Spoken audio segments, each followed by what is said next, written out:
राजस्थान के सभी पेंशनधारियों को मेरा नमस्कार। MS news Hindi YouTube channel पर साथियों आपका एक बार फिर से स्वागत है। आज हम बात करेंगे राजस्थान सामाजिक पेंशन योजना के बारे में, क्योंकि राजस्थान सरकार ने बड़े अपडेट जारी किए हैं कि वृद्ध और विधवा पेंशनधारी को लेके राशि मिलेगी। आवेदन से लेके भुगतान तक कई नियम बदल दिए गए हैं। यदि आप इन योजनाओं में लाभार्थी हैं तो यह जानकारी आपके लिए बेहद खास रहने वाली है। तो वीडियो को शुरू से लेके लास्ट तक जरूर देखें, वीडियो में बने रहें, क्योंकि पेंशन आना शुरू हो चुकी है। किनकी आ रही है पेंशन? तो कुछ ऐसे पेंशनधारी हैं जिनकी पेंशन आ रही है, तो कमेंट्स में जरूर बताइए कि किन किन पेंशनधारियों की कितनी पेंशन आ रही है। बाकी जो बकाया पेंशनधारी है जिनकी अभी पेंशन नहीं आई है, वो 22 दिसंबर सोमवार को जरूर आएगी। एक मुश्त 5,000 रुपये आने वाली है, क्योंकि बकाया राशि अक्टूबर नवंबर की माह की कुछ बकाया पेंशन भी अभी तक पेंशनधारियों की नहीं आई है, तो वो बकाया राशि भी मिलनी शुरू हो चुकी है। तो वीडियो को शुरू से लेकर लास्ट तक जरूर देखें, वीडियो में बने रहें, क्योंकि नई पेंशन भी अब शुरू होने वाली है। नए सत्र से नई पेंशन मिलनी शुरू हो जाएगी। सरकार ने तीनों श्रेणियों में वृद्ध पेंशन, विधवा और विकलांग पेंशन की राशि भी बढ़ा दी है, और नई राशि इस प्रकार से है। वृद्ध पेंशन और विधवा पेंशन, विकलांग पेंशन 5,000 रुपये माह पेंशन आने वाली है।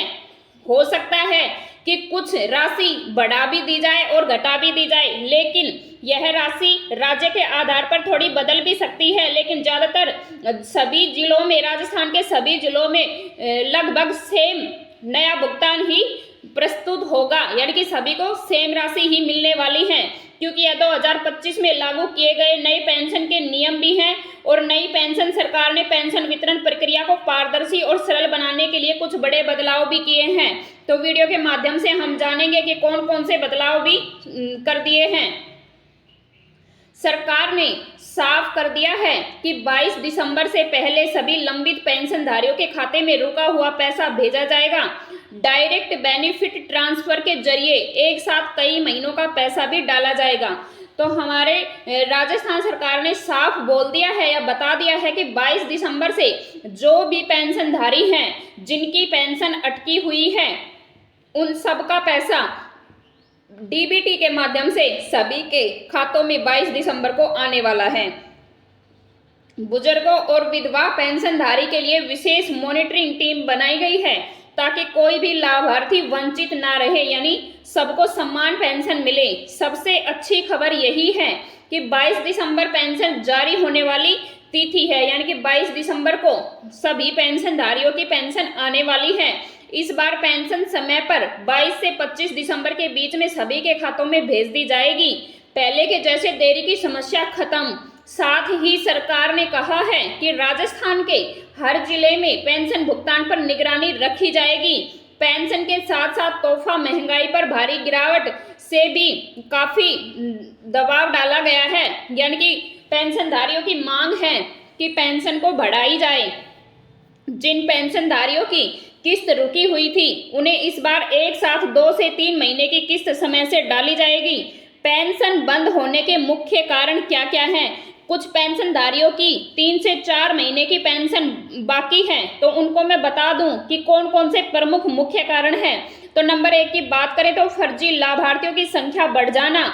दूसरे, EKYC और आधार सत्यापन न होना, यानी कि फर्जी लाभार्थियों की संख्या बढ़ जाने के कारण बजट में कमी भी हो सकती है, या फर्जी लाभार्थियों की संख्या ज़्यादा है जिसकी वजह से लाभार्थियों को पेंशन नहीं मिल पाई। कुछ पेंशनधारियों की EKYC सत्यापन नहीं हुआ था, उनकी वजह से भी उनकी पेंशन नहीं आई। अगर हम तीसरे नियम की बात करें, कई जगह एक ही व्यक्ति के नाम पर 2-2 पेंशन चल रही है। 4 नंबर के नियम की बात करें तो अपात्र लोगों का सूची में शामिल होना। 5वें, पेंशन राशि का गलत उपयोग होना। 6वें नंबर की बात करें तो सरकारी खजाने पर बढ़ता आर्थिक बोझ। और 7वें में वास्तविक जरूरतमंदों तक ही लाभ न पहुंचना। 8वें में कई लाभार्थियों की मृत्यु के बाद भी पेंशन का चलना। 9वें नियम की बात करें तो बिचौलिया और भ्रष्टाचार की शिकायतें। और 10वें नंबर की अगर हम बात करें, या 10वें नियम की अगर हम बात करें, तो पेंशन प्रणाली को पारदर्शी और डिजिटल बनाने के लिए भी कुछ दिनों तक पेंशनधारियों की पेंशन को पेंडिंग में रखा है, यानी कि नहीं मिली है। तो साथ ही ये कुछ नियम थे जिनकी वजह से भी पेंशनधारियों की पेंशन नहीं मिली, यानी कि रोकी गई है। लगातार पेंशन लेने के लिए पेंशनधारियों को क्या करना होगा? सरकार ने इसके लिए कुछ अनिवार्य काम तय किए हैं जो इस प्रकार से हैं, जानिए। सभी पेंशनधारियों की ई-केवाईसी करवाना जरूरी है। आधार कार्ड अपडेट और बैंक खाते से लिंक होना जरूरी है। तो अपना अपना आधार कार्ड अपडेट रखें और अपना मोबाइल नंबर और आधार कार्ड बैंक खाते से लिंक रखें।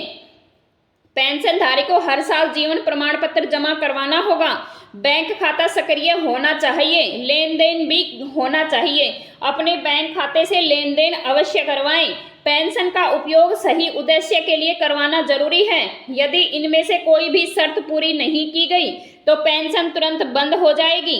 यानी कि साथियों, सही उद्देश्य के लिए ही पेंशन लें। अगर गलत फायदा उठाएंगे तो पेंशन जल्दी ही बंद हो जाएगी। सिर्फ 3 कैटेगरी के लोगों को ही पेंशन मिलेगी। 3 कैटेगरी कौन कौन सी है? तो 1 नंबर की बात करें तो वृद्धावस्था पेंशनधारी को, दूसरी विधवा पेंशनधारी, तीसरी विकलांग पेंशनधारी। बाकी किसी को अब पेंशन का लाभ नहीं मिलेगा। सरकार ने साफ कर दिया है कि इन तीनों श्रेणियों के अलावा पेंशन पूरी तरह से बंद कर दी जाएगी और इनमें भी सही लाभार्थी को ही चुना जाएगा। तो साथियों, वीडियो में बने रहें, वीडियो को शुरू से लेकर लास्ट तक जरूर देखें। अब हम बात करते हैं फंड रिलीज में देरी क्यों हुई थी। तो कभी कभी राज्य सरकार या केंद्र सरकार से पैसा ट्रांसफर होने में देरी हो जाती है, उसकी वजह से भी पेंशनधारियों की पेंशन समय से नहीं आती है। फंड रिलीज में देरी कभी कभी राज्य सरकार या केंद्र सरकार से पैसा ट्रांसफर होने में देरी हो जाती है, जिसके कारण सही लाभार्थियों के पास में भी पैसा ट्रांसफर नहीं हो पाता है। उस वजह से भी पेंशनधारियों की पेंशन अटक सकती है। तो साथियों, बता दूं कि डीबीटी का भुगतान भी अनिवार्य कर दिया गया है। अब पेंशन सीधे लाभार्थी के बैंक खाते में ही जाएगी। आधार और बैंक खाते की लिंकिंग होना बहुत जरूरी है। बिना ई-केवाईसी के पेंशन नहीं मिलेगी। तो अपनी समय रहते हुए ई-केवाईसी जरूर करवाएं।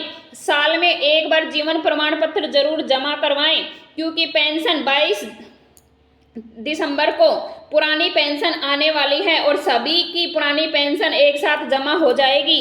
नए स्तर की पेंशन लेने के लिए 31 दिसंबर से पहले ई-केवाईसी सत्यापन और सारे दस्तावेज सही करवा लें, तो आपके नए स्तर की पेंशन नहीं रुकेगी। अगर वीडियो अच्छी लगी है तो लाइक करें।